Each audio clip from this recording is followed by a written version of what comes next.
Victoire du Barça 2-1 contre Séville pour finir la saison sur une bonne note. On va dire, c'était au moins ça, c'était le strict minimum, finir au moins sur une victoire pour la dernière de Xavi. Débrief à chaud, c'est parti.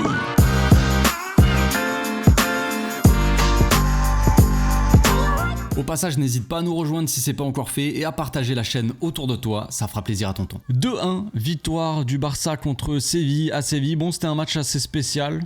Assez bizarre, spécial parce que c'était la dernière de Xavi, bizarre parce qu'il y avait une ambiance un peu bizarre dans le stade.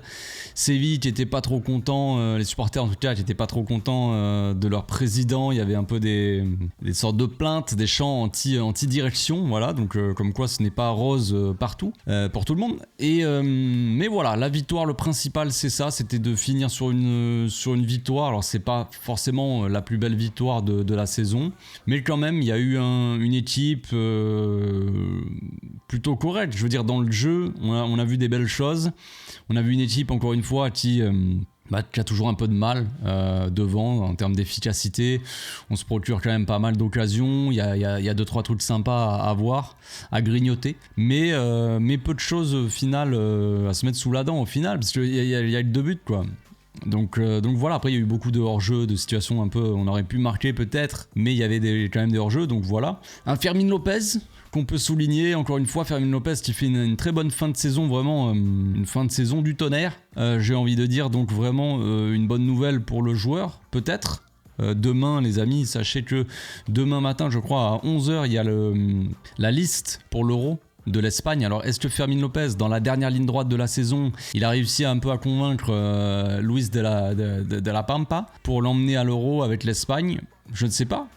Peut-être que oui, peut-être que ça peut être sympathique d'avoir un Fermin Lopez qui est assez polyvalent. Tu peux jouer potentiellement sur l'aile au cas où, ou dans l'axe comme milieu de terrain ou second attaquant, tu vois. Un joueur qui a beaucoup d'envie, qui ose très souvent, qui a une mentalité toujours assez positive dans son jeu, quoi, en tout cas, qui va tout le temps essayer jusqu'à ce que ça rentre, tout simplement. Il a essayé pendant tout le match, fait constamment des appels, constamment à se rendre disponible, constamment à presser, à faire les efforts pour venir récupérer les ballons. Donc vraiment un joueur qui est plein de bonne volonté sur un terrain de foot. Et ça, les coachs, généralement, ils aiment bien. Ils aiment bien un joueur qui donne un petit peu sa vie sur le terrain. Fermin Lopez qui nous fait penser énormément à Gavi, mais version beaucoup plus offensive, on va dire. Et voilà, pourquoi pas un petit appel de dernière minute de Fermin Lopez qui peut faire aussi la différence en cours de match, tu vois, en fin de match, quand les joueurs sont un peu fatigués.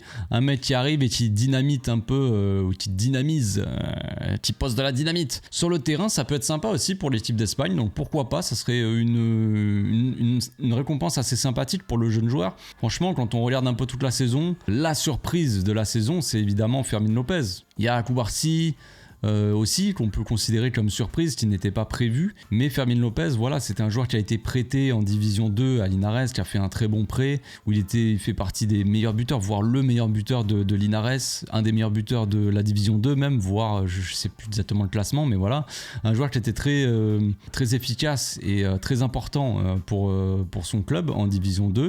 Il revient là, on sait pas trop ce que ça va donner, il fait une bonne pré-saison où il montre beaucoup d'envie, c'est le type de joueur que Xavi il apprécie aussi, à l'image de Gavi, comme j'ai dit tout à l'heure. Un joueur qui apporte aussi beaucoup de verticalité quand on a d'autres milieux de terrain qui apportent pas tant que ça de verticalité. Et voilà, et au final, il a fait une saison plutôt sympathique, franchement. Première saison en pro, les amis. J'ai pas les stats sous les yeux, mais il a mis quand même pas mal de buts, il a fait quelques passes D, surtout des buts. Pour une première saison en pro comme ça, alors qu'il arrive de Division 2, c'est une sacrée surprise et une sacrée bonne nouvelle aussi pour le Barça qui pourra compter sur lui pour l'avenir parce que c'est un joueur qui reste malgré tout intéressant. Quand je dis malgré tout, c'est évidemment parce que pour moi, il n'a pas le talent, la qualité, la finesse d'un Pedri qui a encore fait un bon match, je trouve. Il a joué plus haut, encore une fois, il a été du coup plus intéressant. Est-ce que c'est un hasard? Non. On m'avait dit dans les commentaires la dernière fois quand j'ai dit ça, ouais, je t'avais dit que Pedri, tu m'avais dit que non. Comme quoi j'avais dit que Pedri était mieux plus bas. Pas ce que j'ai dit. J'ai dit que Pedri se débrouillait plutôt bien quand il jouait bas, sauf qu'il n'avait pas le même rôle que quand il jouait haut. Et quand il joue haut, Pedri, il prend un peu plus la lumière et il est toujours plus intéressant. Parce que ça reste un joueur qui est très intéressant entre les lignes, qui fait toujours, enfin en tout cas très souvent les bons choix, qui a une très bonne qualité technique de conservation, même sous pressing. Il va te faire un petit geste technique, un petit contrôle orienté où il va faire la différence. Il a fini le match un petit peu fatigué, je pense que Xavi aurait dû le sortir, mais bon, Que voulez-vous? Mais ça s'annonce aussi pas mal pour l'Euro parce que Pedri monte en puissance aussi en cette fin de saison. Vous allez me dire, on s'en fout, c'est la fin de saison, il aurait dû monter en puissance avant, mais il était blessé avant, donc il pouvait pas monter en puissance si tu es blessé et si tu peux pas jouer, c'est logique. Eh oui. Mais c'est bien pour l'Espagne, il monte en puissance, il va arriver à l'Euro peut-être à 100% ou quasiment. Et il pourra peut-être être décisif, important dans cette équipe pour son pays. Ça serait une bonne nouvelle pour lui. Donc pour la dernière de Xavi, il a aligné plutôt l'équipe type. Je m'attendais à beaucoup plus de rotation, vraiment limite full rotation, il y a zéro. Pas de Marcos Alonso, il n'a pas pu faire ses adieux, c'est triste. Marcos Alonso qu'on ne reverra pas du coup sous le maillot, mais si vous voulez faire une propagande les amis, n'hésitez pas dans les commentaires. Dites Marcos Alonso, Secheda. Si vous voulez que Marcos Alonso reste une saison de plus, peut-être parce que vous avez encore envie de le voir jouer, je comprendrai. Je sais qu'il y a énormément de fans de Marcos Alonso ici, donc n'hésitez pas. Marcos Alonso, Secheda, des pancartes et tout dans la rue, n'hésitez pas à manifester les amis. Vous avez raison. Donc pas de Marcos, mais évidemment Oriol Romeu, le El Grande Oriol, pas de Sergio Roberto non plus. Je sais pas s'il va rester, mais normalement il va être prolongé. Donc on a vu quand même le Grande Oriol Romeu qui est rentré et qui a fait un bon match. Le Oriol. Quand on voit Oriol rentrer, on s'attend toujours à des dingueries, vous le savez, on est tous pareils, je pense. On voit Oriol rentrer, on se dit, bon, voilà, pas ouf l'histoire. Et finalement, il rentre, il pose, j'ai l'impression qu'il était libéré, il jouait libéré, Oriol. Il a déployé ses ailes sur le terrain, tel un aigle majestueux, et il flottait sur le terrain, il a fait des interceptions, il jouait les ballons de la tête, il a fait un moment un retour défensif où il tacle, il y a centre fort devant les cages, il tacle, il s'envole sur le terrain, il tacle, waouh, le ballon se lève, Ter Stegen. J'étais là, mais qu'est-ce qui se passe? On a retrouvé Oriol, c'est dommage si on le retrouve quand il part, c'est un peu con quand même l'histoire, mais que voulez-vous, c'est à l'image un petit peu de la saison, peut-être que aussi c'est à l'image d'Oriol qui se libère de la pression quand il n'y a plus de pression. Logique, tu te libères de rien du coup, parce qu'il n'y a pas de pression, donc tu peux jouer un peu plus libéré, t'es tranquille. Il avait envie, tu le sentais qu'il avait envie de jouer vers l'avant, t'sais. Tout le temps il était là, venez les gars, allez monter. Ronaldinho Prime, il allait Chestia. Il va nous faire une virgule, un passement de jambe, on ne sait pas ce qui peut se passer avec Oriol. Mais voilà, il était un peu plus libéré sur le terrain, il a fait une bonne rentrée, j'ai trouvé dans l'ensemble. C'est pas non plus, les gars, quand je dis bonne rentrée, il a pas mis un triplé non plus, et voilà. Mais dans son rôle, tout ça, il a été plutôt bon, je trouve. Et comme je l'ai dit, c'est un peu dommage, voilà, mais ça prouve aussi peut-être que le joueur était plus bloqué mentalement, psychologiquement que vraiment limité sur le terrain, parce que Oriol, c'est pas le grand joueur de foot comme Busquets, comme des joueurs comme ça, évidemment. Mais il aurait pu apporter quelque chose un petit peu dans cette saison, tu vois, avoir un rôle un peu plus important dans le sens où des fois, quand t'as pas le choix, tu peux compter sur Oriol et il va pas. Et on l'a vu cette saison. Oriol, quand on a compté sur lui, c'était dinguerie sur dinguerie, c'est dommage. Il est passé à côté de peut-être de la chance de sa vie, mais bon, d'un côté, je pense pas que Hansi Flick soit un grand fan d'Oriol Romeu, donc s'il arrive la saison prochaine, et il aurait, même s'il avait fait une bonne saison, ça se trouve, il serait quand même parti, je ne sais pas.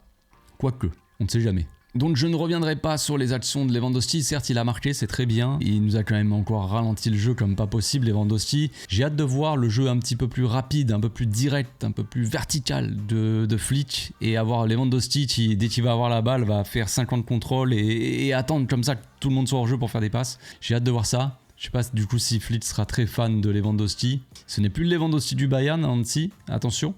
Mais bon, voilà. On va finir sur aussi le petit Cancelo que j'ai trouvé qui avait du mal défensivement, comme un peu cette fin de saison, hein, un Cancelo un peu brouillon défensivement, qui n'est jamais vraiment là, tout ça, c'est un peu compliqué pour lui. Mais un Cancelo offensivement intéressant quand il est dans le demi-espace à l'intérieur du jeu. Et oui, en fait, Cancelo, le problème qu'on a eu, c'est que Baldé s'est blessé et que Cancelo a dû se cantonner au rôle de Baldé à ce poste d'ailier gauche, un peu hybride, c'est-à-dire que défenseur latéral gauche et ailier gauche.